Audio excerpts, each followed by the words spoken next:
15 ಜನ ಪ್ರವಾಸಿಗರಿದ್ದ ಬೋಟ್ ಸಮುದ್ರದಲ್ಲಿ ಮಗುಚಿ ಬಿದ್ದಿದೆ.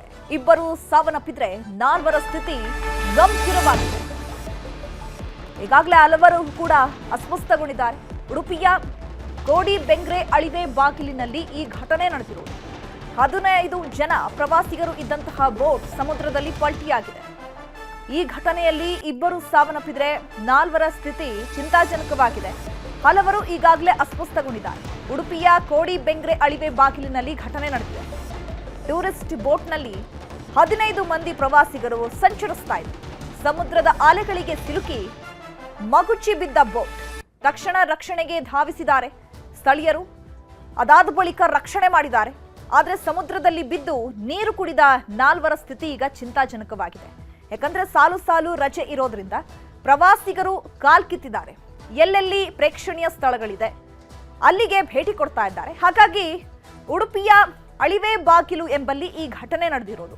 ಬೋಟ್ನಲ್ಲಿ ಸಂಚರಿಸ್ತಾ ಇದ್ದಂತಹ 15 ಮಂದಿ ಪ್ರವಾಸಿಗರು ಆ ಬೋಟ್ ಏಕಾಏಕಿ ಮಗುಚಿ ಬಿದ್ದಿದೆ. ಹಾಗಾಗಿ ಸ್ಥಳದಲ್ಲೇ ಇಬ್ಬರು ಸಾವನ್ನಪ್ಪಿದ್ರೆ 4 ಚಿಂತಾಜನಕ ಸ್ಥಿತಿಯಲ್ಲಿದ್ದಾರೆ. ಇನ್ನೂ ಕೆಲವರು ಅಸ್ವಸ್ಥರಾಗಿದ್ದಾರೆ. ಯಾಕಂದ್ರೆ ಬಿದ್ದ ತಕ್ಷಣ ಅಲ್ಲಿ ಸಾಕಷ್ಟು ನೀರು ಕುಡಿದು ಬಿಟ್ಟಿರ್ತಾರೆ. ಇದನ್ನ ಗಮನಿಸಿದಂತಹ ಸ್ಥಳೀಯರು ಅವರನ್ನ ರಕ್ಷಣೆ ಮಾಡೋದಕ್ಕೆ ಮತ್ತೊಂದು ಬೋಟ್ನ ಮೂಲಕ ರಕ್ಷಣೆಗೆ ಧಾವಿಸಿದ್ದಾರೆ. ಹಾಗಾಗಿ ಎಲ್ಲರನ್ನ ರಕ್ಷಣೆ ಮಾಡಿದ್ದಾರೆ. ಆದರೆ ಇಬ್ಬರು ಸಾವನ್ನಪ್ಪಿದ್ರೆ 4 ಸ್ಥಿತಿ ಚಿಂತಾಜನಕವಾಗಿದೆ. ಜೊತೆಗೆ ಹಲವರು ಅಸ್ವಸ್ಥರಾಗಿದ್ದಾರೆ. ಈ ಬಗ್ಗೆ ಮತ್ತಷ್ಟು ಮಾಹಿತಿಯನ್ನ ಕೊಡ್ತಾರೆ ನಮ್ಮ ಪ್ರತಿನಿಧಿ ಗಣೇಶ್. ಫೋನ್ ಸಂಪರ್ಕದಲ್ಲಿ ಜಾಯ್ನ್ ಆಗಿದ್ದಾರೆ. ಗಣೇಶ್, ಎಷ್ಟೊತ್ತಿಗೆ ಹೇಗಾಯ್ತು ಇದು? ಜೊತೆಗೆ ಈಗ 4 ಸ್ಥಿತಿ ಚಿಂತಾಜನಕವಾಗಿದೆಯಲ್ಲ, ಅವರನ್ನ ಆಸ್ಪತ್ರೆಗೆ ದಾಖಲು ಮಾಡಲಾಗಿದೆಯಾ? ಹಲವರ ಸ್ಥಿತಿ ಯಾವ ರೀತಿ ಇದೆ? ಎಸ್ ಚೈತ್ರ, ಸಾಲು ಸಾಲು ರಜೆ ಹಿನ್ನೆಲೆ ಉಡುಪಿ ಜಿಲ್ಲೆಗೆ ಬರ್ತಾರೆ. ಉಡುಪಿ ಜಿಲ್ಲೆ ಪ್ರವಾಸಿಗರ ಸ್ವರ್ಗ. ಆದ್ರೆ ಸ್ವಲ್ಪ ಮಟ್ಟಿನ ಎಚ್ಚರ ತಪ್ಪಿದ್ರು ಸಹ ಆಪತ್ತು ಕಟ್ಟಿಟ್ಟ ಬುತ್ತಿ. ಅದಕ್ಕೆ ತಾಜಾ ಉದಾಹರಣೆ ಇವತ್ತು ನಡೆದಿರುವಂತ ದುರ್ಘಟನೆ. ಉಡುಪಿ ಜಿಲ್ಲೆಯ ಏನು ಕೋಡಿ ಬೆಂಗ್ರೆಯ ಡೆಲ್ಟಾ ಬೀಚ್ ಏನಿದೆ, ಈ ಪ್ರದೇಶದಿಂದ 2 ಬೋಟ್ಗಳ ಮೂಲಕ, ಅಂದ್ರೆ ಸರಿಸುಮಾರು ಫಿಶಿಂಗ್ ಬೋಟ್ಗಳಿಗೆ ಬಳಸುವಂತ ಬೋಟ್ ಇದಾಗಿರುವಂತದ್ದು. ಸ್ವಲ್ಪ ಮಾಡಿಫೈ ಮಾಡಿರ್ತಾರೆ. ಈ ಬೋಟ್ಗಳಿಗೆ ತೆರೆದಿರುವಂತ ಮೈಸೂರು ಮೂಲದ 28 ಪ್ರವಾಸಿಗರು. ಅವರು ಕಾಲ್ ಸೆಂಟರ್ ಉದ್ಯೋಗಿ ಆಗಿರುವಂತದ್ದು. ಪ್ರವಾಸಿಗೆ ಅಂದ್ರೆ 3-4 ಜನ ದಿನ ಉಡುಪಿಯಲ್ಲಿ ಬೀಡು ಬಿಟ್ಟಿದ್ರು. ಇವತ್ತು ಉಡುಪಿಯ ಕೋಡಿ ಬೆಂಗ್ರೆ ಡೆಲ್ಟಾ ಬೀಚ್ ಇಂದ 2 ಬೋಟ್ಗಳ ಮೂಲಕ ತೇಳ್ತಾರೆ. 14 ಜನ ಅಂದ್ರೆ ತಲಾ 2 ಬೋಟ್ ನಲ್ಲಿ ಅವರು ಪ್ರಯಾಣ ಮಾಡ್ತಾರೆ. ಆ ವೇಟ್ ಪ್ರವಾಸಿಗರ ವೇಟ್ ಹೆಚ್ಚಾಗಿದ್ದ ಕಾರಣಕ್ಕೆ, ಹಾಗೆ ಪ್ರವಾಸಿಗರು ಒಂದಿಷ್ಟು ಮೋಜು ಮಸ್ತಿ ಅಂದ್ರೆ ದೋಣಿಯಲ್ಲಿ ಹೋಗುವಾಗ ಕುಣಿತ ಒಂದಿಷ್ಟು ಡಾನ್ಸ್ ಮಾಡಿದ ಕಾರಣಕ್ಕೆ, ಸೆಲ್ಫಿಯ ಕಾರಣಕ್ಕೆ ಇರ್ಬೋದು, ಬೇರೆ ಬೇರೆ ಕಾರಣಕ್ಕೆ ಅವರು ಆ ದೋಣಿ ಮಗುಚಿ ಬೀಳ್ತದೆ. ಈ ಸಂದರ್ಭದಲ್ಲಿ ಸ್ಥಳೀಯ ಮೀನುಗಾರರು ಅಲ್ಲಿ ಮೀನುಗಾರಿಕೆ ಮಾಡ್ತಾ ಇದ್ರು. ಅವರು ಕೂಡಲೇ ಸ್ಥಳಕ್ಕೆ ತೆರಳಿಸಿ ಪ್ರವಾಸಿಗರನ್ನ ರಕ್ಷಣೆ ಮಾಡುವ ಕೆಲಸಗಳನ್ನ ಮಾಡ್ತಾರೆ. ಆದ್ರೆ ಬೋಟಿನ ಅಡಿಭಾಗದಲ್ಲಿ ಸಿಲುಕಿರುವಂತ 4 ಪ್ರವಾಸಿಗರು ಒಂದಿಷ್ಟು ಗಂಭೀರ ಸ್ವರೂಪ ಗಾಯ ಆಗ್ತದೆ. ಅವರನ್ನ ಕೂಡಲೇ ಮಣಿಪಾಲದ KMC ಆಸ್ಪತ್ರೆಗೆ ದಾಖಲು ಮಾಡಲಾಗ್ತದೆ. ಈಗಷ್ಟೇ ಬಂದಿರುವ ಮಾಹಿತಿ ಪ್ರಕಾರ ಮಣಿಪಾಲದ KMC ವೈದ್ಯರು ದೃಢಪಡಿಸಿರುವಂತದ್ದು ಶಂಕರಪ್ಪ ಹಾಗೆ ಸಿಂಧು ಅನ್ನುವಂತ ಇಬ್ಬರು, ಅಂದ್ರೆ ಸರಿಸುಮಾರು 22-23 ವರ್ಷದ ಪ್ರಾಯದ ಪ್ರವಾಸಿಗರು ಇವರಾಗಿರುವಂತದ್ದು. ಇವರು ಮೃತ ಆಗಿರುವಂತದ್ದು ಅವರು ಕನ್ಫರ್ಮ್ ಆಗಿರುವಂತದ್ದು. ಇನ್ನು ಧರ್ಮರಾಜ್ ಹಾಗೆ ದಿಶಾ ಅನ್ನುವಂತ ಇಬ್ಬರು ಗಂಭೀರವಾಗಿ ಆಸ್ಪತ್ರೆಯಲ್ಲಿ ಚಿಕಿತ್ಸೆ ಪಡ್ತಿರುವಂತ ಮಾಹಿತಿ ಸಿಕ್ಕಿರುವಂತದ್ದು. ಒಟ್ಟಾರೆ ಉಡುಪಿ ಜಿಲ್ಲೆಗೆ ಈ ಭಾಗದ ವಾತಾವರಣವನ್ನ ಅವರಿಗೆ ಅರಿಯದೆ, ಏನು ನಾವು ಸ್ವಿಮ್ಮಿಂಗ್ ಪೂಲ್ ನಲ್ಲಿ ಸ್ವಿಮ್ ಮಾಡುವ ಲೆಕ್ಕದಲ್ಲಿ, ನಾವು ಸಮುದ್ರದಲ್ಲಿ ಸ್ವಿಮ್ ಮಾಡ್ಲಿಕ್ಕೆ ಅರ್ಹತೆಯನ್ನ ಪಡೆದುಕೊಂಡಿದ್ದಾರೆ ಅನ್ನುವ ಲೆಕ್ಕದಲ್ಲಿ ಈ ಭಾಗಕ್ಕೆ, ಸಮುದ್ರಕ್ಕೆ ಅಥವಾ ಅಳಿವೆ ಬಾಗಿಲ ಪರಿಸರಕ್ಕೆ ಪ್ರವಾಸಿಗರು ಬರ್ತಾರೆ, ಈಜ್ಲಿಕ್ಕೆ ತೇಳ್ತಾರೆ. ಆದ್ರೆ ಒಂದಿಷ್ಟು ಈ ಭಾಗದ ವಿಶೇಷಗಳನ್ನ, ವಾತಾವರಣಗಳನ್ನ ಅರಿಯದೆ ಒಂದಿಷ್ಟು ದುರ್ಘಟನೆಗೆ ಬೀಳ್ತಾ ಇರುವಂತದ್ದು ಅನೇಕ ವರದಿ ಆಗಿರುವಂತದ್ದು. ಈ ಹಿಂದೆ ಕೂಡ ಅನೇಕ ಈ ಪ್ರದೇಶದಲ್ಲಿ ದುರ್ಘಟನೆ ಕೂಡ ವರದಿ ಆಗಿರುವಂತದ್ದು, ದಾಖಲಾಗಿರುವಂತದ್ದು. ಚೈತ್ರ, ಗಣೇಶ್, ನೀವೇ ಹೇಳ್ದಾಗೆ ಈ ಹಿಂದೆ ಸಾಕಷ್ಟು ಘಟನೆಗಳು ನಡೆದ್ರೂ ಕೂಡ ಯಾವುದೇ ಮುನ್ನೆಚ್ಚರಿಕಾ ಕ್ರಮಗಳನ್ನ ಕೈಗೊಂಡಿಲ್ವಾ? ಆ ಸ್ಥಳದಲ್ಲಿ ಯಾವುದೇ ಲೈಫ್ ಗಾರ್ಡ್ಗಳಿರ್ಲಿಲ್ವಾ? ಜೊತೆಗೆ ಈ ಪ್ರವಾಸಿಗರನ್ನ ಕರ್ಕೊಂಡು ಹೋಗಿದ್ರಲ್ಲ ಆ ಬೋಟ್ನಲ್ಲಿ, ಅಲ್ಲಿ ಲೈಫ್ ಜಾಕೆಟ್ಗಳನ್ನ ಹಾಕಿರ್ಲಿಲ್ವಾ? ಏನು ಸುರಕ್ಷತಾ ಕ್ರಮಗಳನ್ನ ಕೈಗೊಂಡಿಲ್ಲದೆ ಇರೋದಕ್ಕೆ ಈ ಘಟನೆ ಸಂಭವಿಸ್ತು ಅಂತ ಹೇಳ್ಬೋದಾ? ಎಸ್ ಚೈತ್ರ, ಪ್ರಸ್ತುತ ಪ್ರಕರಣದಲ್ಲಿ ಆ ಬೋಟ್ ನಲ್ಲಿ ಲೈಫ್ ಜಾಕೆಟ್ ಗಳು ಇರ್ತದೆ. ಆದ್ರೆ ಕೆಲವರು ಮಾತ್ರ ಲೈಫ್ ಜಾಕೆಟ್ ಗಳನ್ನ ಧರಿಸ್ತಿದ್ರು, ಕೆಲವರು ಲೈಫ್ ಜಾಕೆಟ್ ಅನ್ನ ಧರಿಸುದಿಲ್ಲ. ಇದಕ್ಕೆ ಸಿಂಪಲ್ ಕಾರಣಗಳನ್ನ ಟೂರಿಸ್ಟ್ ಗಳನ್ನ ಕೊಡುದೇನಂತ ಹೇಳಿದ್ರೆ, ಫೋಟೋಕ್ಕೆ ಚಂದ ಬರುದಿಲ್ಲ, ಅಂದ ಬರುದಿಲ್ಲ ಅಂತ ಒಂದೇ ಒಂದು ಕಾರಣಕ್ಕೆ ಅವರು ಲೈಫ್ ಜಾಕೆಟ್ ಅನ್ನ ಹಾಕುದಿಲ್ಲ. ಅದೇ ತರ ಈ ಅಪಘಾತಕ್ಕೆ ಈಡಾಗಿರುವ ಮಂದಿಯಲ್ಲಿ ಕೆಲವರು ಲೈಫ್ ಜಾಕೆಟ್ ಗಳನ್ನ ಬಳಕೆ ಮಾಡ್ಲಿಲ್ಲ. ಇದು ಮೇಲ್ನೋಟಕ್ಕೆ ಕಾಣಸಿಗ್ತದೆ. ಹಾಗೆ ಸ್ಥಳೀಯ ಮೀನುಗಾರರು ಕೂಡ ಇದನ್ನೇ ಆರೋಪವನ್ನ ಮಾಡ್ತಾರೆ. ಅದರ ಜೊತೆಗೆ ಮಲ್ಪೆ ಸಹಿತ ಉಡುಪಿಯ ಸಮುದ್ರ ತೀರ ಪ್ರದೇಶದಲ್ಲಿ ಅನೇಕ ದುರ್ಘಟನೆಗಳು ಈಗಾಗಲೇ ನಡೆದಿದೆ. ಆ ನಿಟ್ಟಿನಲ್ಲಿ ಜಿಲ್ಲಾಡಳಿತ, ಪ್ರವಾಸೋದ್ಯಮ ಇಲಾಖೆ ಸೂಕ್ತ ವ್ಯವಸ್ಥೆಯನ್ನ ಮಾಡ್ಲಿಕ್ಕೆ ಹಿಂದೆಟ್ಟು ಹಾಕಿರುವಂತದ್ದು, ಅವರಿಗೆ ಸಾಧ್ಯವಾಗದೇ ಇರುವಂತದ್ದು.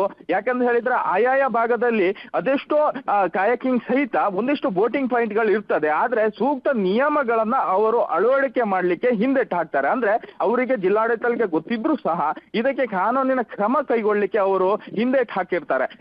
ಉದಾಹರಣೆಗೆ ಗಮನಿಸ್ಕೊಳ್ಬಹುದು, ಉಡುಪಿಯ ಬಹುಭಾಗದಲ್ಲಿ ಅಂದ್ರೆ ಸಮುದ್ರ ತೀರ ಹಾಗೆ ನದಿಯ ತೀರದಲ್ಲಿ ಅದೇಕೋ ಬೋಟಿಂಗ್ ಪಾಯಿಂಟ್ ಗಳು ಇರ್ತದೆ. ಆದ್ರೆ ಸರ್ಕಾರದ ಅಥವಾ ಜಿಲ್ಲಾಡಳಿತದ ಲೈಸೆನ್ಸ್ ಕೂಡ ಇಲ್ಲದೆ ಇರುವಂತದ್ದು. ಆ ಲೈಸೆನ್ಸ್ ಇಲ್ಲದೇನೂ ಕೂಡ ರನ್ ಆದ್ರೆ ಸ್ಥಳೀಯ ಪೊಲೀಸ್ ಇಲಾಖೆ ಇರ್ಬೋದು, ಕರಾವಳಿ ಕಾವಲು ಪಡೆ ಇರ್ಬೋದು ಅಥವಾ ಜಿಲ್ಲಾಡಳಿತ ಆಕ್ಷನ್ ತಗೊಳ್ಳಿಕ್ಕೆ ಇಲ್ಲಿ ತನಕ ಹಿಂದೆಟ್ಟು ಹಾಕ್ತಿರುವಂತದ್ದು, ಅವರಿಗೆ ಸಾಧ್ಯವಾಗದಿರುವಂತದ್ದು. ಒಂದಿಷ್ಟು ಪ್ರಭಾವಿಗಳನ್ನ ಬಳಸಿಕೊಂಡು ಇಲ್ಲಿಗಲ್ ಆಗಿ ಬಿಸ್ನೆಸ್ ಮಾಡ್ತಾರೆ. ಅತ್ಯಧಿಕ ಬರುವ ಇಲ್ಲಿಯ ಟೂರಿಸ್ಟ್ ಗಳನ್ನೇ ಟಾರ್ಗೆಟ್ ಮಾಡಿ ಒಂದಿಷ್ಟು ಬಿಸ್ನೆಸ್ ಕೂಡ ಸೃಷ್ಟಿಯಾಗಿರುವಂತದ್ದು. ಪ್ರವಾಸೋದ್ಯಮ ದೃಷ್ಟಿಯಿಂದ ಇದು ಉತ್ತಮ ಆಗಿದ್ರು ಕೂಡ ಸೂಕ್ತ ನಿಯಮ ಅಂದ್ರೆ ಮುಂಜಾಗ್ರತಾ ಕ್ರಮಗಳನ್ನ ವಹಿಸಿಕೊಳ್ಳೋದು ಬಹು ಮುಖ್ಯವಾಗಿರ್ತದೆ. ಆದ್ರೆ ಆ ನಿಟ್ಟಿನಲ್ಲಿ ಇಲ್ಲಿಯ ಉಡುಪಿ ಜಿಲ್ಲೆಯ ಬಹುತೇಕ ಕಡೆ ಆ ನಿಟ್ಟಿನಲ್ಲಿ ಒಂದಿಷ್ಟು ಕಾನೂನನ್ನ ದೃಷ್ಟಿಯಲ್ಲಿ ಅಳವಡಿಕೆ ಆಗಿರುವುದು ಆಗದೇ ಇರುವಂತದ್ದು ಮೇಲ್ನೋಟಕ್ಕೆ ಕಾಣಸಿಗ್ತದೆ. Chaitra. Okay, thank you Ganesh ತಮ್ಮೆಲ್ಲ ಇನ್ಫಾರ್ಮೇಶನ್ಗೆ. ಗೋಕರ್ಣ ಸಮುದ್ರದಲ್ಲಿ ಕೊಚ್ಚಿ ಹೋಗ್ತಿದ್ದ ಪ್ರವಾಸಿಗರು ಅಲೆಗಳ ಸೆಳೆತಕ್ಕೆ ಸಿಲುಕಿ ಮುಳುಗ್ತಾ ಇದ್ದವರನ್ನ ರಕ್ಷಣೆ ಮಾಡಲಾಗಿದೆ. ಲೈಫ್ ಗಾರ್ಡ್ಗಳಿಂದ 3 ಪ್ರವಾಸಿಗರನ್ನ ರಕ್ಷಣೆ ಮಾಡಲಾಗಿದೆ. ಗೋಕರ್ಣ ಸಮುದ್ರದಲ್ಲೂ ಕೂಡ ಇದೇ ರೀತಿಯಾಗಿ ಪ್ರವಾಸಿಗರು ಅಲೆಗಳ ಸೆಳೆತಕ್ಕೆ ಸಿಲುಕಿ ಮುಳುಗ್ತಾ ಇದ್ರು. ಆಗ ಅದೇ ಸ್ಥಳದಲ್ಲಿದ್ದಂತಹ ಲೈಫ್ ಗಾರ್ಡ್ಗಳು ಅದನ್ನು ಗಮನಿಸಿ 3 ಪ್ರವಾಸಿಗರನ್ನ ರಕ್ಷಣೆ ಮಾಡಿದ್ದಾರೆ. ಚಿತ್ರದುರ್ಗದಿಂದ ಗೋಕರ್ಣಕ್ಕೆ ಬಂದಿದ್ದಂತಹ ಪ್ರವಾಸಿಗರು ಈಗ ಸಾಲು ರಜೆ ಇರೋದ್ರಿಂದ ಈ ಬೀಚ್ಗಳನ್ನ ಆಯ್ಕೆ ಮಾಡ್ಕೊಳ್ತಾರೆ. ಆ ಬೀಚ್ನ ಆಯ್ಕೆ ಮಾಡ್ಕೊಳ್ತಾರೆ. ಜೊತೆಗೆ ಈಗ ಆ ಪ್ರವಾಸಿ ತಾಣಗಳಲ್ಲಿ ಏನ್ ಮುನ್ನೆಚ್ಚರಿಕಾ ಕ್ರಮಗಳನ್ನ ಕೈಗೊಳ್ಳಬೇಕು, ಅದ್ ಯಾವುದೇ ಮುನ್ನೆಚ್ಚರಿಕಾ ಕ್ರಮಗಳನ್ನ ಕೈಗೊಂಡಿಲ್ಲ. ಜಿಲ್ಲಾಡಳಿತ ಕೂಡ ಇದ್ರ ಬಗ್ಗೆ ಗಮನ ಹರಿಸಿಲ್ಲ. ಜೊತೆಗೆ ಈ ಪ್ರವಾಸಿ ತಾಣವನ್ನ ಇಂಪ್ರೂವ್ಮೆಂಟ್ ಮಾಡಬೇಕು ಅಂತ ಹೇಳಿ ಏನೇನೋ ಪ್ಲಾನ್ ಮಾಡ್ತಾ ಇರುವಂತಹ ಪ್ರವಾಸಿ ಇಲಾಖೆಗಳು ಕೂಡ, ಪ್ರವಾಸೋದ್ಯಮ ಕೂಡ ಇದ್ರ ಬಗ್ಗೆ ಏನು ಗಮನ ಹರಿಸ್ತಾ ಇಲ್ಲ. ಸೊ ಹಾಗಾಗಿ ಗೋಕರ್ಣಕ್ಕೆ ಬಂದಂತಹ ಪ್ರವಾಸಿಗರು ನೀರಿನಲ್ಲಿ ಅಲೆಗಳ ಹೊಡೆತಕ್ಕೆ ಕೊಚ್ಚಿ ಹೋಗ್ತಾ ಇದ್ರು. ಇದನ್ನ ಗಮನಿಸಿದಂತಹ ಲೈಫ್ ಗಾರ್ಡ್ಗಳು ಅವರನ್ನ ಹೋಗಿ ರಕ್ಷಣೆಯನ್ನ ಮಾಡಿದ್ದಾರೆ.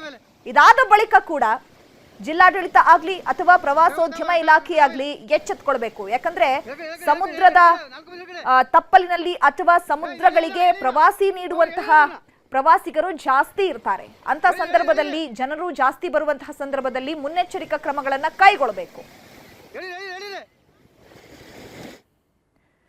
ರಿಯಲ್ ಎಸ್ಟೇಟ್ ಶೂರ ರಾಜೀವ್ ಗೌಡ ಎಲ್ಲಿದ್ದಾನೆ? ಊರು ಬಿಟ್ಟು ಪರಾರಿಯಾಗಿರುವ ನಟೋರಿಯಸ್ ಎಲ್ಲಿದ್ದಾನೆ? ಕೇರಳದ ಕಡೆ ಓಡ್ ಹೋಗಿದ್ದಾನ?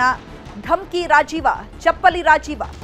ಪೌರಾಯುಕ್ತೆಗೆ ಫೋನ್ನಲ್ಲಿ ಧಮ್ಕಿ ಹಾಕೋ ರೀತಿ ಆಗ ಇದ್ದಂತಹ ಧೈರ್ಯ ಈಗ 13 ದಿನಗಳಿಂದ ಇಲ್ಲ ಚಪ್ಪಲಿ ರಾಜೀವನಿಗೆ.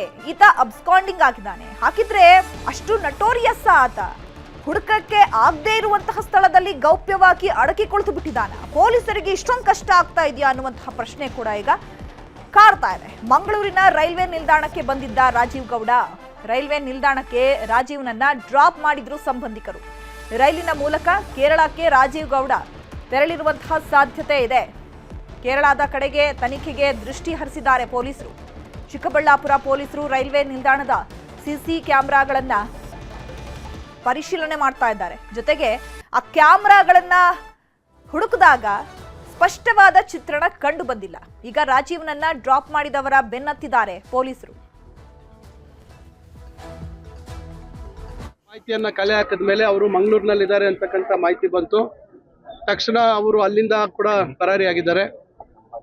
ಅಲ್ಲಿ ಅವರ ವಾಹನವನ್ನ ರೈಲ್ವೆ ನಿಲ್ದಾಣದಲ್ಲಿ ಬಿಟ್ಟಿರುವಂತ ಮಾಹಿತಿ, ಅವರ ವಾಹನ ಚಾಲಕರಲ್ಲಿ ಹೋಗಿ ನಿಲ್ಲಿಸಿ ಅಲ್ಲಿಂದ ಅವರು ನಿರ್ಗಮಿಸಿರುವಂಥದ್ದು CCTV ಮುಖಾಂತರ ಲಭ್ಯ ಆಗಿದೆ. ಮತ್ತೆ ನಂತರ ಅಲ್ಲಿ ಕೂಡ ಅವ್ರು ಎಲ್ಲಿ ವಾಸ ಇದ್ರು, ಎಲ್ಲಿ ಯಾರ ಜೊತೆ ಇದ್ರು ಅಂತಕ್ಕಂಥದ್ದು ಕೂಡ ಮಾಹಿತಿಯನ್ನು ಕಲೆ ಹಾಕ್ತಾ ಇದ್ದಾರೆ. ಒಟ್ಟಾರೆಯಾಗಿ ಅವರು ಪೊಲೀಸ್ ಇಲಾಖೆಯವರ ನಿರಂತರ ಪ್ರಯತ್ನದ ನಡುವೆ ಕೂಡ ಅವರು ಸಿಗ್ತಾ ಇಲ್ಲ. ಆದರೆ ಇದನ್ನ ಬಹಳ ಗಂಭೀರವಾಗಿ ತೆಗೆದುಕೊಂಡಿದ್ದೀವಿ. ನ್ಯಾಯಾಲಯ ಕೂಡ ಅವರ ಬೇಲ್ ಅರ್ಜಿಯನ್ನ ತಿರಸ್ಕಾರ ಮಾಡಿದೆ. ಅದರಿಂದ ಈ ವಿಚಾರದಲ್ಲಿ ಯಾವುದೇ ರಾಜಿ ಇಲ್ಲ. ಅದಕ್ಕೆ ನಾನು ಈ ಒಂದು ವೇದಿಕೆಯಲ್ಲೇ ಬಹಳ ಸ್ಪಷ್ಟವಾಗಿ ನಾನು ಜಿಲ್ಲಾ ಮಟ್ಟದ ಅಧಿಕಾರಿಗಳೆಲ್ಲರಿಗೂ ಧೈರ್ಯ ತುಂಬತಕ್ಕಂಥದ್ದು ಮತ್ತು ನಿಮ್ಮ ಜೊತೆ ನಾವಿದ್ದೀವಿ, ಕಾನೂನಿನ ಪಾಲನೆ, ಕಾನೂನು ಚೌಕಟ್ಟಿನಲ್ಲಿ ಕೆಲಸ ಮಾಡಿದಂಥ ಸಂದರ್ಭದಲ್ಲಿ ನಿಮ್ಮ ಮಟ್ಟಿಗೆ ಇದ್ದೀವಿ ಅಂತಕ್ಕಂಥ ಸ್ಪಷ್ಟವಾದಂಥ ಸಂದೇಶವನ್ನು ಕೊಟ್ಟಿದ್ದೇನೆ. ಈಗ ನೋಡಿ, ಬಂಧನಕ್ಕೆ ಡೆಡ್ಲೈನು ಮತ್ತೊಂದು ಕೊಡೋದಕ್ಕೆ ನಾನು ಇಲ್ಲಿ ಜಿಲ್ಲಾ ಮಂತ್ರಿ, ಆದರೂ ಕೆಲವು ಸಂದರ್ಭದಲ್ಲಿ ಕೆಲವರು ಅದನ್ನು ತಪ್ಪಿಸ್ಕೊಂಡು ಹೋಗುವಂಥದ್ದು ಇರ್ತದೆ. ಆದರೆ ಕಾನೂನಿನನ್ನು ಎಷ್ಟು ದಿವಸ, ಭಾಳ ದಿವಸ ತಪ್ಪಿಸ್ಕೊಂಡು ಕಾನೂನಿನ ಚೌಕಟ್ಟಿನಲ್ಲಿ ಸಿಕ್ಕಾಕೊಳ್ಳೇಬೇಕು. ಇವತ್ತಲ್ಲ ನಾಳೆ ಅವರ ಬಂಧನ ಆಗುತ್ತೆ.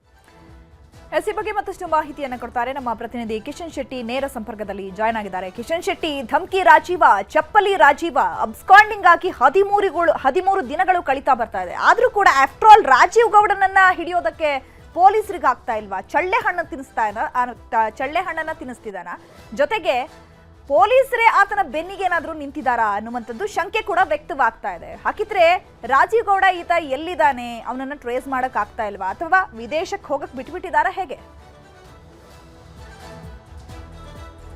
ಚೈತ್ರ, ಇದೇ ಒಂದು ಸಂಶಯ ಇರುವಂಥದ್ದು. 13 ದಿನಗಳಿಂದ ತಲೆಮರೆಸಿಕೊಂಡಿರುವಂತಹ ರಾಜೀವ್ ಗೌಡನನ್ನು ಹಿಡಿಯೋಕೆ ಪೊಲೀಸರಿಗೆ ಯಾಕೆ ಸಾಧ್ಯ ಆಗ್ತಾ ಇಲ್ಲ? ನಮ್ಮ ಕರ್ನಾಟಕ ಪೊಲೀಸರು ಅಷ್ಟು ಶಕ್ತರಿಲ್ವ ಎಂಬ ಪ್ರಶ್ನೆಯನ್ನ ಸದ್ಯಕ್ಕೆ ಎಲ್ಲರೂ ಕೂಡ ಎತ್ತಾ ಇದ್ದಾರೆ. ಆದರೆ ಪ್ರಭಾವಿಗಳ ಕೈವಾಡ ಇದರ ನಡುವೆ ಇರೋ ಬಗ್ಗೆ ಸಾಕಷ್ಟು ಸಂಶಯಗಳು ಕೂಡ ವ್ಯಕ್ತವಾಗಿದೆ. ಕಳೆದ 4 ದಿನಗಳಿಂದ ಚಿಕ್ಕಬಳ್ಳಾಪುರ ಪೊಲೀಸರು ಮಂಗಳೂರಲ್ಲಿ ತನಿಖೆಯನ್ನ ಮಾಡ್ತಾ ಇದ್ದಾರೆ. ಅವರಿಗೆ ಸಿಕ್ಕಿರುವಂತಹ ಮಾಹಿತಿ ಪ್ರಕಾರವಾಗಿ ಮಂಗಳೂರಿನ ಉದ್ಯಮಿಯೋರ್ವ ರಾಜೀವ್ ಗೌಡನಿಗೆ ಆಶ್ರಯ ಕೊಟ್ಟಿರೋದು ಕೂಡ ಗೊತ್ತಾಗಿದೆ ಮತ್ತು ಆತ ಇಲ್ಲಿಂದ ಎಸ್ಕೇಪ್ ಆಗೋಕೆ ನೆರವನ್ನ ನೀಡಿರೋದು ಕೂಡ ಗೊತ್ತಾಗಿದೆ. ಮಂಗಳೂರಿನ ರೈಲ್ವೆ ನಿಲ್ದಾಣದಲ್ಲಿ ರಾಜೀವ್ ಗೌಡನನ್ನ ಆತನ ಸಂಬಂಧಿಕರ ಕಾರ್ನಲ್ಲಿ ಒಬ್ಬ ಚಾಲಕ ಡ್ರಾಪ್ ಮಾಡಿ ಹೋಗಿರೋದು ಕೂಡ ಸಿಸಿ ಕ್ಯಾಮೆರಾದಲ್ಲಿ ಸ್ಪಷ್ಟವಾಗಿ ದಾಖಲಾಗ್ತದೆ. ಆದ್ರೆ ಅಲ್ಲಿಂದ ರಾಜೀವ್ ಗೌಡ ಎಲ್ಲಿ ಹೋಗ್ತಾನೆ ಅಂದ್ರ ಬಗ್ಗೆ ಯಾರಿಗೂ ಕೂಡ ಮಾಹಿತಿ ಸದ್ಯಕ್ಕೆ ಲಭ್ಯ ಆಗ್ತಾ ಇಲ್ಲ. ಒಂದ ಕೇರಳ ಭಾಗಕ್ಕೆ ಅಥವಾ ಗೋವಾ ಭಾಗಕ್ಕೆ ಹೋಗಿರುವಂತ ಸಾಧ್ಯತೆಗಳು ಕೂಡ ಇದೆ. ರೈಲ್ವೆ ಸ್ಟೇಷನ್ನ ಹಲವು CCTV ಕ್ಯಾಮೆರಾಗಳಲ್ಲಿ ಸ್ಪಷ್ಟವಾಗಿ ಆ ಫೂಟೇಜ್ ಸಿಗದ ಕಾರಣಕ್ಕಾಗಿ ಯಾವ ರೈಲು ಹತ್ತಿದ್ದಾನೆ ಎಂಬ ಮಾಹಿತಿ ಸದ್ಯಕ್ಕೆ ಪೊಲೀಸರಿಗೆ ಸ್ಪಷ್ಟವಾಗಿ ದೊರಕ್ತಾ ಇಲ್ಲ. ಈ ನಿಟ್ಟಿನಲ್ಲಿ ಒಂದು ತಂಡ ಕೇರಳ ಭಾಗಕ್ಕೆ ಹೋಗ್ತಾ ಇದೆ. ಯಾಕಂದ್ರೆ ಮಂಗಳೂರಿನ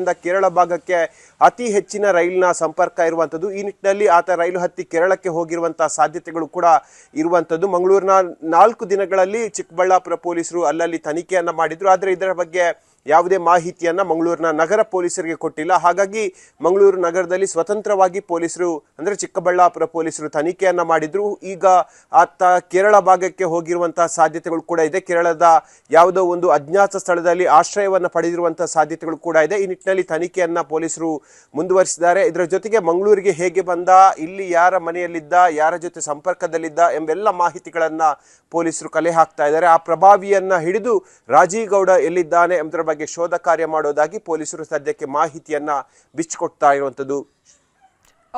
ಥ್ಯಾಂಕ್ ಯು ಕಿಶನ್ ಶೆಟ್ಟಿ ತಮ್ಮೆಲ್ಲ ಇನ್ಫಾರ್ಮೇಶನ್ಗೆ. ಕಲ್ಯಾಣ ಕರ್ನಾಟಕ ಅಭಿವೃದ್ಧಿಯ ಹಣ ಗುಳುಂ ಸ್ವಾಹ ಆಗಿದೆ. ಶಾಲೆಗಳಿಗೆ ಸೋಲಾರ್ ಪ್ಯಾನೆಲ್ ಅಳವಡಿಕೆ ನೆಪದಲ್ಲಿ ಈಗ ಲೂಟಿ ಮಾಡಲಾಗಿದೆ.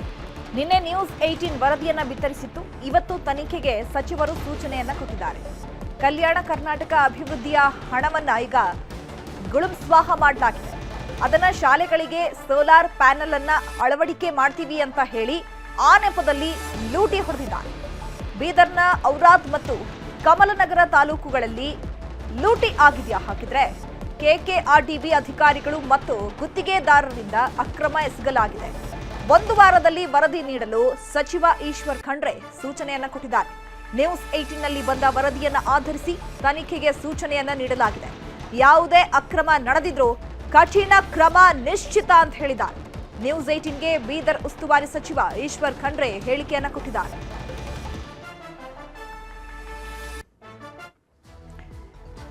ಇನ್ನು ಇದೇ ವಿಚಾರದ ಬಗ್ಗೆ ನ್ಯೂಸ್ 18 ನಿರಂತರ ವರದಿಯನ್ನ ಬಿತ್ತರಿಸಿತ್ತು. ಇದರಿಂದ ಎಚ್ಚೆತ್ತುಕೊಂಡಂತಹ ಸಚಿವರು ಈಗ ಖಡಕ್ ಸೂಚನೆಯನ್ನ ಕೊಟ್ಟಿದ್ದಾರೆ. ಇದರಲ್ಲಿ ಯಾರೆಲ್ಲ ಇನ್ವಾಲ್ವ್ ಆಗಿದ್ದಾರೆ, ಎಷ್ಟು ಹಣವನ್ನ ಗುಳುಂ ಮಾಡಿದ್ದಾರೆ, ಏನ್ ರೀಸನ್ಗಳನ್ನ ಕೊಟ್ಟಿದ್ದಾರೆ, ಸೊ ಇದೆಲ್ಲವೂ ಕೂಡ ನನಗೆ 1 ವಾರದಲ್ಲಿ ವರದಿಯನ್ನ ನೀಡಬೇಕು ಅಂತ ಹೇಳಿ ಸಚಿವ ಈಶ್ವರ್ ಖಂಡ್ರೆ ಅವರು ಸೂಚನೆಯನ್ನ ಕೊಟ್ಟಿದ್ದಾರೆ.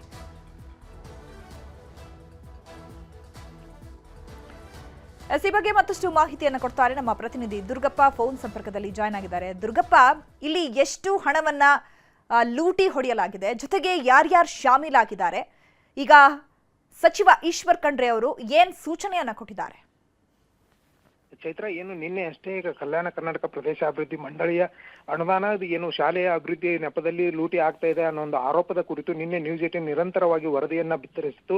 ಈ ಒಂದು ವರದಿಯ ಬೆನ್ನಲ್ಲೇ ಈಗ ಜಿಲ್ಲಾ ಉಸ್ತುವಾರಿ ಸಚಿವ ಆಗಿರ್ತಕ್ಕಂಥ ಈಶ್ವರ್ ಖಂಡ್ರೆ ಅವರು ಪ್ರತಿಕ್ರಿಯೆಯನ್ನ ನೀಡಿರ್ತಕ್ಕಂಥದ್ದು. ಮತ್ತೆ ತನಿಖೆ ನಡೆಸಿ 1 ವಾರದೊಳಗೆ ಏನು ವರದಿ ಸಲ್ಲಿಸುವಂತೆ ಈಗಾಗಲೇ ಜಿಲ್ಲಾಧಿಕಾರಿಗಳು ಮತ್ತು ಜಿಲ್ಲಾ ಪಂಚಾಯತಿ ಸಿಇಒ ಆಗಿರ್ತಕ್ಕಂಥ ಸಿಇಒ ಅವರಿಗೆ ಈಗಾಗಲೇ ಖಡಕ್ ಸೂಚನೆಯನ್ನ ಕೊಟ್ಟಿರ್ತಕ್ಕಂಥದ್ದು. ಏನು 2023, 24 ಮತ್ತು 24, 25ನೇ ಸಾಲಿನಲ್ಲಿ ನಡೆದಿರ್ತಕ್ಕಂಥ ಏನು ಶಾಲೆಗಳಿಗೆ ಸೋಲಾರ್ ಪ್ಯಾನಲ್ ಅಳವಡಿಕೆ ಹೆಸರಿನಲ್ಲಿ ಕಾಮಗಾರಿ ಕೈಗೊಳ್ಳದೆ ಏನು ಸುಮಾರು 1,52,00,000 ರೂಪಾಯಿ ಲೂಟಿ ಮಾಡಿದ್ದಾರೆ ಅನ್ನೋ ಒಂದು ಆರೋಪ ಕೇಳಿ ಬಂದಿತ್ತು. ಈ ಸಂಬಂಧಪಟ್ಟಂತೆ ನಿನ್ನೆ ಕೂಡ ನ್ಯೂಸ್ 18 ವರದಿ ಮಾಡಿತ್ತು.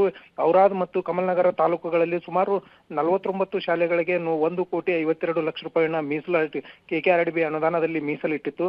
ಆ ಒಂದು ಮೀಸಲಿಟ್ಟಿರ್ತಕ್ಕಂಥ ಅನುದಾನ ಏನು ಶಾಲೆಗಳಿಗೆ ಸದ್ಬಳಕೆ ಆಗದೆ ಅಧಿಕಾರಿಗಳು ಮತ್ತು ಗುತ್ತಿಗೆದಾರರು ಸೇರಿಕೊಂಡು ಹಣ ಲಪಟಾಯಿಸಿದ್ದಾರೆ ಅನ್ನೋ ಒಂದು ಆರೋಪ ಇತ್ತು. ಈ ಕುರಿತಂತೆ ನಿನ್ನೆ ಸುದ್ದಿ ಮಾಡಿತ್ತು. ಇವತ್ತು ಈಶ್ವರ್ ಖಂಡ್ರೆ ಅವರನ್ನು ಕೂಡ ನ್ಯೂಸ್ 18 ಅಕ್ರಮದ ಆರೋಪದ ಕುರಿತಾಗಿ ಪ್ರಶ್ನೆ ಮಾಡಿದಂತ ಸಂದರ್ಭದಲ್ಲಿ ನಮ್ಮ ಒಂದು ಆಡಳಿತದಲ್ಲಿ ಯಾವುದೇ ರೀತಿಯ ಒಂದು ಡುಪ್ಲಿಕೇಟ್ ಮಾಡ್ಲಿಕ್ಕೆ ಮತ್ತು ಬೋಗಸ್ ಬಿಲ್ ಮಾಡ್ಲಿಕ್ಕೆ ಯಾವುದೇ ರೀತಿಯಾದಂತ ಅವಕಾಶ ಇಲ್ಲ.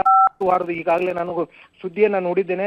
ಅಧಿಕಾರಿಗಳಿಗೆ ಕಟ್ಟುನಿಟ್ಟಿನ ಕ್ರಮವನ್ನು ಕೈಗೊಳ್ಳುವಂತೆ ಸೂಚಿಸಿದ್ದೇನೆ. ಮತ್ತೆ 1 ವಾರದೊಳಗೆ ವರದಿ ಸಲ್ಲಿಸುವಂತೆ ಸೂಚನೆ ನೀಡಿದ್ದೇನೆ. ಅದು ಯಾರೇ ಆಗಿದ್ರು ವರದಿ ಆಧರಿಸಿ ಸೂಕ್ತ ಅವರ ವಿರುದ್ಧ ಕ್ರಮ ಕೈಗೊಳ್ಳುತ್ತೇನೆ ಅನ್ನೊಂದು ಭರವಸೆಯನ್ನ ನೀಡಿದ್ದಾರೆ.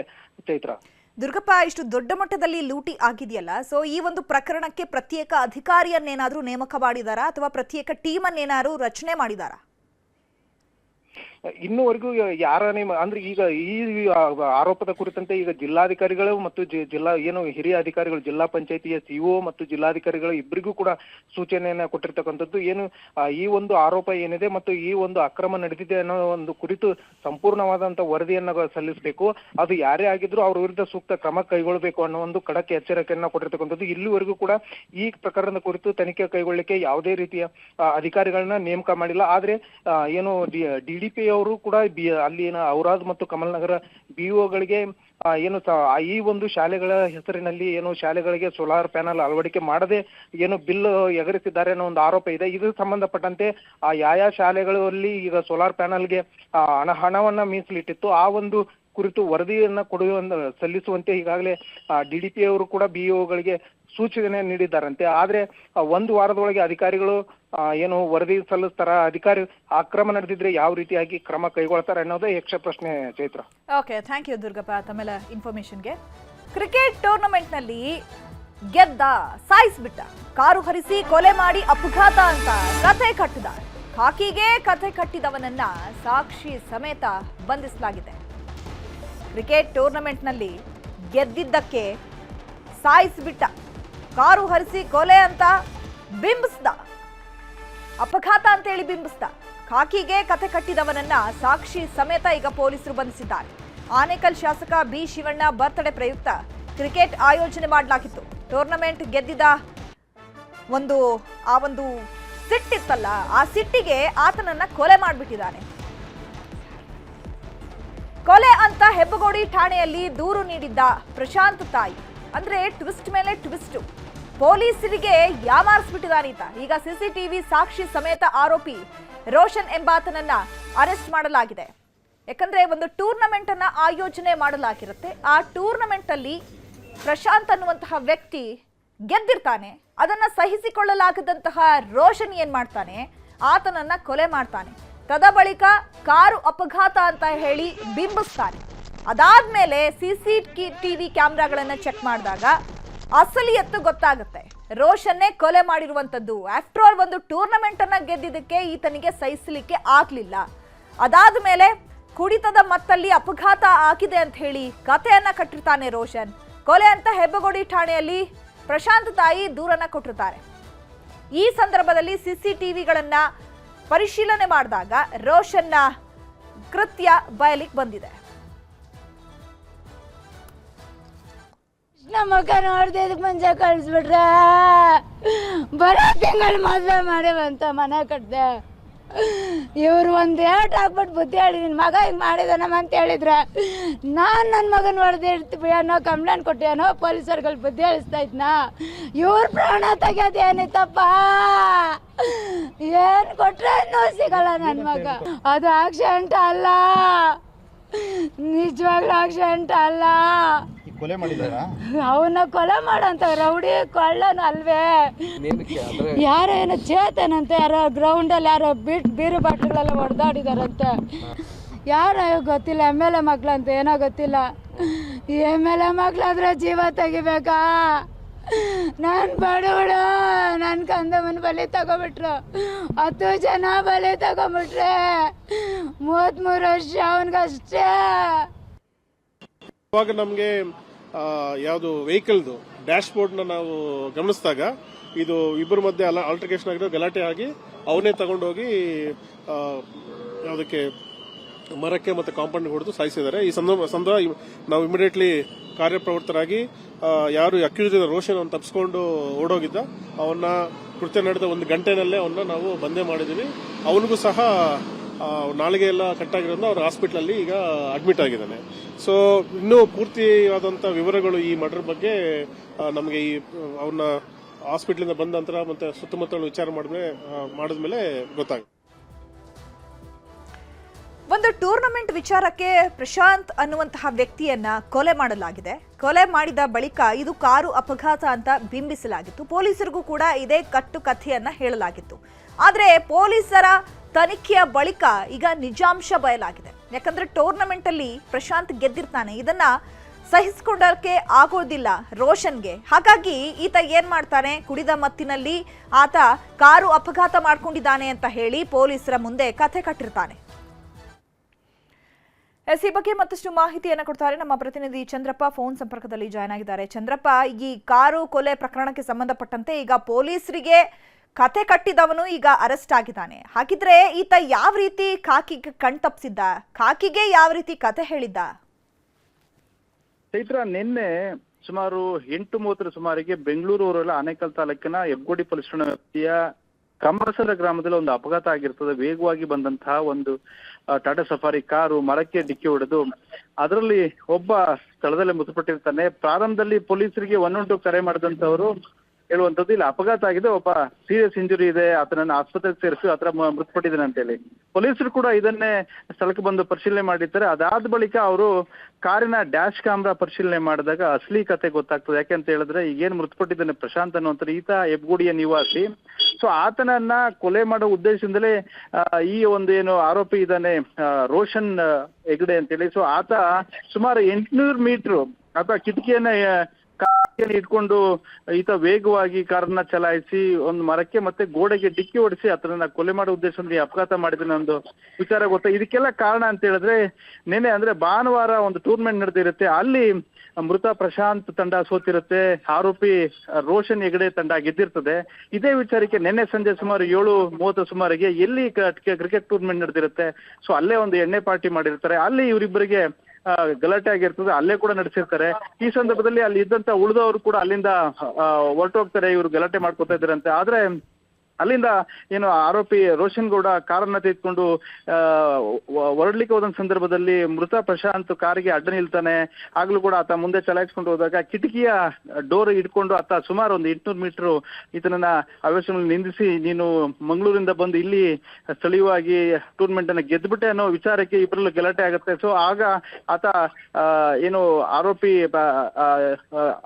ಆರೋಪಿನ ಕೆಟ್ಟದಾಗಿ ಮಾತಾಡ್ತಾನೆ ಅಂತ ಆತ ಒಂದು ಮರಕ್ಕೆ ಡಿಕ್ಕಿ ಹೊಡೆಯುವಂಥದ್ದು, ಡಿಕ್ಕಿ ಹೊಡೆದಲ್ಲಿ ಮೃತ ಪ್ರಶಾಂತ್ ಸ್ಥಳದಲ್ಲೇ ಮೃತಪಡ್ತಾನೆ. ಈ ವಿಚಾರ ಪರಿಶೀಲನೆ ಮಾಡಿದಂತ ಮತ್ತೆ ಸ್ಥಳೀಯರು ಕೂಡ ಮಾಹಿತಿ ನೀಡಿದ್ದು ಹೆಬ್ಗೋಡಿ ಪೊಲೀಸರು ಪ್ರಕರಣ ದಾಖಲಿಸಿಕೊಂಡಿದ್ದು ಆರೋಪಿ ಏನು ಹೆಗ್ಡೆ ಇದ್ದಾರೆ ಅವರನ್ನ ಅರೆಸ್ಟ್ ಮಾಡಿದ್ದಾರೆ.